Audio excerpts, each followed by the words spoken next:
പത്തരമാറ്റിൻ്റെ പുതുപുത്തൻ എപ്പിസോഡിൻ്റെ റിവ്യൂവിലേക്ക് എല്ലാവർക്കും സ്വാഗതം. അങ്ങനെ അനി അനാമികയെ ഡിവോഴ്സ് ചെയ്യാൻ വേണ്ടി തീരുമാനിക്കുകയാണ്. അതിനുവേണ്ടിയുള്ള പേപ്പറും കാര്യങ്ങളെല്ലാം തയ്യാറാക്കി അനി അനന്തപുരിയിലേക്ക് വരുന്നുണ്ട്. അങ്ങനെ അനി അനന്തപുരിയിൽ എല്ലാവരുടെ മുന്നിൽ വെച്ച് പറയുന്നുണ്ട്, എനിക്ക് നിൻ്റെ കൂടെയുള്ള ജീവിതം എടുത്തു, അതുകൊണ്ട് തന്നെ ഞാൻ വലിയൊരു തീരുമാനം എടുത്തിരിക്കുകയാണ് എന്നൊക്കെ അനി പറയുകയാണ്. ആ സമയം അനാമിക ചോദിക്കുന്നുണ്ട്, എൻ്റെ കൂടെയുള്ള ജീവിതം നിങ്ങൾ മടുത്തെങ്കിൽ ഞാൻ എന്ത് ചെയ്യാനാണ്? അങ്ങനെ അനി തൻ്റെ കയ്യിലുള്ള പേപ്പർ അനാമികയ്ക്ക് നേരെ നീട്ടിക്കൊണ്ട് പറയുകയാണ്, ഇത് ഡിവോഴ്സിനുള്ള പേപ്പറാണ്, ഇതിൽ നീ ഒപ്പിടണം. നിങ്ങളോടെല്ലാവരോടും ഈ കാര്യം പറയുന്നതിൽ എനിക്ക് വലിയ വിഷമമുണ്ട്. നിങ്ങളാരും ഇതൊരിക്കലും പ്രതീക്ഷിച്ചിട്ടുമുണ്ടാവില്ല. ഇതെൻ്റെ ഉറച്ച തീരുമാനമാണ്. നിങ്ങളാരും ഇതിൽ നിന്ന് എന്നെ പിന്തിരിപ്പിക്കാൻ നോക്കരുത്. ഈ ബന്ധം ഒരിക്കലും ഇനി മുന്നോട്ട് കൊണ്ടുപോകാൻ എനിക്ക് പറ്റില്ല മുത്തശ്ശ. അത്രമാത്രം ഞാൻ അനുഭവിച്ചു കഴിഞ്ഞു. ഞാൻ മാത്രമല്ല, ഈ വീട്ടിലുള്ളവരും.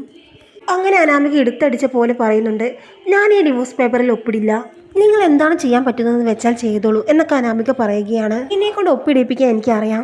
നീ ഒപ്പിട്ടില്ലെങ്കിൽ ഞാൻ ഇവിടെ നിന്ന് ഇറങ്ങും. നീ ഒരിക്കലും ഞാൻ ഇവിടേക്ക് വരില്ല എന്നൊക്കെ അനി പറയുകയാണ്.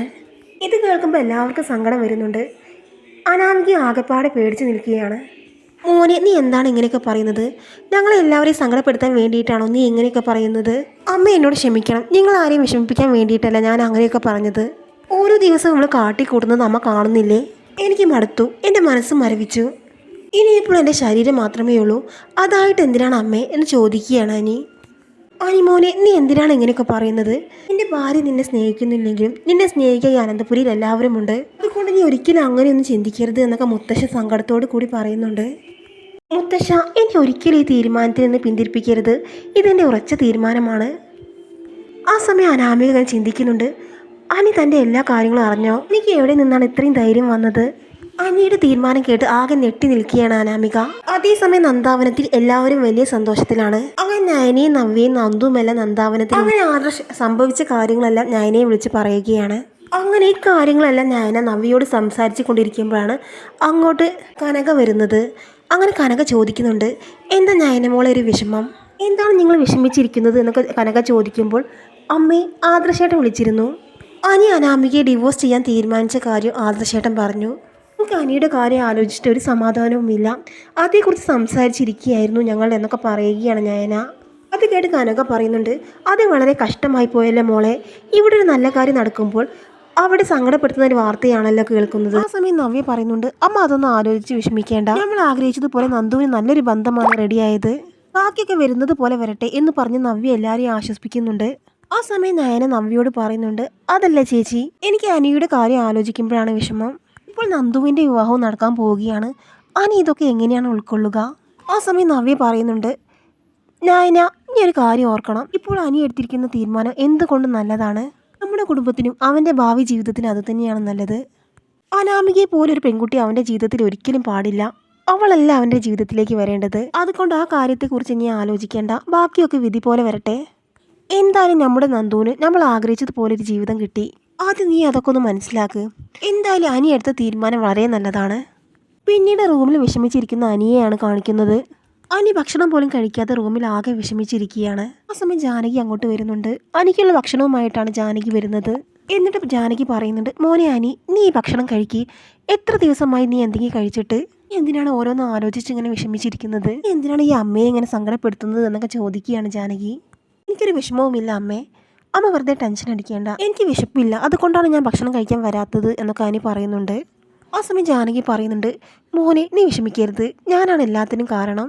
മോൻ്റെ ജീവിതം എങ്ങനെ ആകുമെന്ന് ഞാൻ ഒരിക്കലും കരുതിയില്ല. ഇന്ന് നന്ദുവിൻ്റെ വിവാഹത്തിൻ്റെ ക്ഷണക്കത്വമായിട്ട് കനക വന്നിരുന്നു. നന്ദുവിനെ കുറിച്ച് ഓർത്താണ് നീ വിഷമിച്ചിരിക്കുന്നത്. അതെല്ലാം നീ മറക്കണം. എൻ്റെ മോന് നല്ലൊരു പെൺകുട്ടിയെ ഈ അമ്മ കണ്ടെത്തും. ഇത് കേട്ടത് എനിക്ക് വല്ലാതെ ദേഷ്യം വരുന്നുണ്ട്. ഇനി ഒരിക്കലും എനിക്കൊരു വിവാഹ ജീവിതം ഉണ്ടാവില്ല. ഇങ്ങനെ ഒരു കാര്യം പറഞ്ഞ് ആരും എൻ്റെ അടുത്ത് വരണ്ട എന്നൊക്കെ വളരെ ദേഷ്യത്തോടു കൂടി തന്നെ ജാനകിയോട് അനി പറയുന്നുണ്ട്. അനിയുടെ വാക്കുകൾ കേട്ട് ജാനകിക്ക് വല്ലാതെ വിഷമമാവുകയാണ്.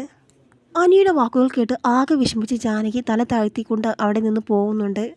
ആ സമയമാണ് അനിയുടെ അച്ഛൻ അജയ് അങ്ങോട്ട് വരുന്നത്. എന്നിട്ട് അജയൻ പറയുന്നുണ്ട്, മോനെ അനി, ജാനകി മാത്രമല്ല, മോൻ്റെ ജീവിതം ഇങ്ങനെയാകാൻ ഞാനും ഒരു കാരണക്കാരൻ തന്നെയാണ്. മോൻ എന്നോട് ക്ഷമിക്കണം എന്ന് പറഞ്ഞുകൊണ്ട് അജയൻ അനിയെ കെട്ടിപ്പിടിച്ച് കരയുകയാണ്. സമയം അനിയാണെങ്കിൽ ഒന്നും പറയാനാകാതെ ആകെ വിഷമിച്ച് നിൽക്കുകയാണ്. പിന്നീട് കാണിക്കുന്നത് അനാമികയാണ്. അനാമിക നന്ദുവിനെ വിവാഹം കഴിക്കാൻ പോകുന്ന ആളെ കാണാൻ വേണ്ടി പോകുന്നുണ്ട്. അങ്ങനെ അവിടെ ചെന്നിട്ട് നന്ദുവിനെ കുറിച്ച് വളരെ മോശമായിട്ട് തന്നെ അനാമിക സംസാരിക്കുകയാണ്. അങ്ങനെ അയാളോട് അനാമിക പറയുന്നുണ്ട്, നിങ്ങൾക്കറിയാമോ, ആ നന്ദു എന്ന് പറയുന്നവൾ എപ്പോഴും ആണുങ്ങളുടെ കൂടെയാണ് നടക്കുന്നത്. മാത്രമല്ല അനി എന്ന് പറയുന്ന ഒരാളുമായിട്ട് അവൾക്കൊരു മോശം ബന്ധവുമുണ്ട്. ഇനി എന്ത് വേണമെന്ന് നിങ്ങൾക്ക് തീരുമാനിക്കാം. നിങ്ങളുടെ ജീവിതം നിങ്ങളാണ് തീരുമാനിക്കേണ്ടത്.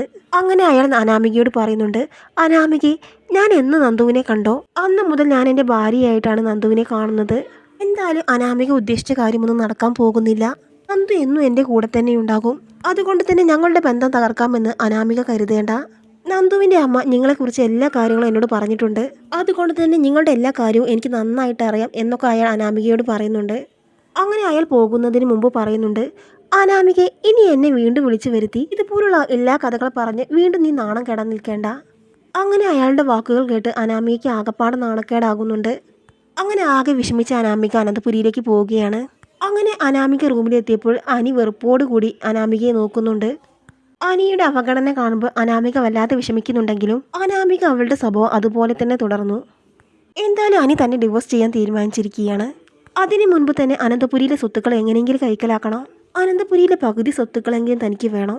അത് കിട്ടിയിട്ടേ ഇവിടെ നിന്ന് പോവുകയുള്ളൂ എന്നൊക്കെ തീരുമാനിക്കുകയാണ് അനാമിക. അങ്ങനെ അനിയുടെ വിഷമം കണ്ട് ആദർശ് അനാമികയുടെ അടുത്ത് വന്ന് സംസാരിക്കുന്നുണ്ട്. നീ ബന്ധത്തിൽ നിന്ന് എങ്ങനെയെങ്കിലും പിന്മാറണം, എന്നാൽ മാത്രമേ ഞങ്ങളുടെ അനിക്കൊരു സമാധാനം ഉണ്ടാവുകയുള്ളൂ എന്നൊക്കെ ആദർശ് പറയുമ്പോൾ, നിങ്ങൾ പോയി നിങ്ങളുടെ അനിയനെ നന്നാക്കാൻ നോക്ക്, അല്ലാതെ എന്നെയല്ല നന്നാക്കാൻ വേണ്ടി വരേണ്ടത് എന്നൊക്കെ പറയുകയാണ് അനാമിക. അങ്ങനെ അനാമികയ്ക്ക് മനസ്സിലാകുന്നുണ്ട്, നീ ഒരിക്കലും അനന്തപുരിയിൽ ഇങ്ങനെ പിടിച്ചു നിൽക്കാൻ കഴിയില്ല, ആരും തന്നെ അനന്തപുരിയെ തന്നെ സപ്പോർട്ട് ചെയ്യുന്നില്ല എന്നൊക്കെ മനസ്സിലാക്കുകയാണ്. അങ്ങനെ അനാമിക വേണുവിനെയും രേവതിയും വിളിച്ചു വരുത്തി ഒരു ഒത്തുതീർപ്പിനൊക്കെ ശ്രമിക്കുന്നുണ്ട്. അങ്ങനെ ഒട്ടും പിടിച്ചു നിൽക്കാൻ സാധിക്കാതെ അനാമിക അനന്തപുരിയിൽ നിന്ന് മാറി താമസിക്കുകയാണ്. അങ്ങനെ അനാമിക അവസാനം ഡിവോഴ്സ് പേപ്പറിൽ ഒപ്പിട്ട് കൊടുക്കേണ്ടി വരുന്നുണ്ട്. അങ്ങനെ അതിനുശേഷം അനിയുടെ ജീവിതത്തിൽ ഒട്ടും പ്രതീക്ഷിക്കാത്ത ചില കാര്യങ്ങളാണ് നടക്കാൻ പോകുന്നത്. അങ്ങനെയുള്ള ത്രില്ലിംഗ് എപ്പിസോഡുകളാണ് ഇനി പത്തരമാറ്റിൽ വരാൻ പോകുന്നത്.